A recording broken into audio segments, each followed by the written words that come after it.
एक बहुत अमीर आदमी ने एक भिखारी से पूछा, तुम तो इतने हट्टे कट्टे हो फिर भी भीख क्यों मांग रहे हो?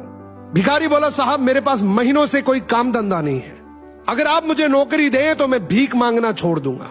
अमीर बोला, मैं नौकरी तो नहीं दे सकता, लेकिन तुम मेरे बिजनेस पार्टनर बन सकते हो।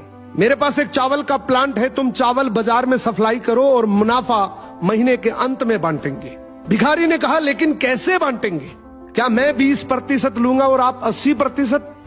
अमीर बोला, मुझे सिर्फ 10% चाहिए, बाकी 90% तुम्हारा होगा, ताकि तुम जल्दी तरक्की कर सको। भिखारी ने जोरों से काम शुरू कर दिया। उम्दा चावल और सस्ते दामों से उसकी बिक्री बहुत बढ़ गई और उसे खूब मुनाफा हुआ। लेकिन जब मुनाफा बांटने का समय आया तो भिखारी ने सोचा, सारी मेहनत तो मैंने की है, तो अब अमीर आदमी को 10% क्यों दूं?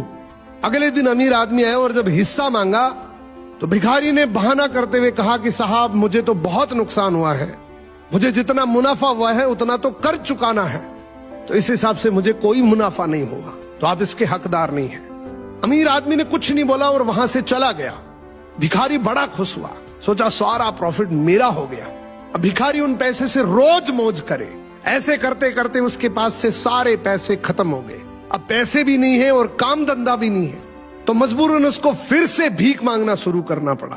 एक दिन वो अमीर आदमी उसके पास से गुजरा और उसको देखा, यार ये तो फिर से भीख मांगने लग गया। अमीर आदमी ने एक बहुत अच्छी बात बोली कि इस दुनिया में गरीब और अमीर आदमी जो होता है ना, उसमें सबसे बड़ा डिफरेंस होता है उसकी सोच का। एक रिच माइंडसेट हमेशा ये सोचता है कि मुझे भी प्रॉफिट हो जाए और मेरे साथ जो काम कर रहे हैं उनको भी प्रॉफिट हो जाए, लेकिन एक पुअर माइंडसेट हमेशा ये सोचता है कि जो भी प्रॉफिट हो सिर्फ मुझे ही हो।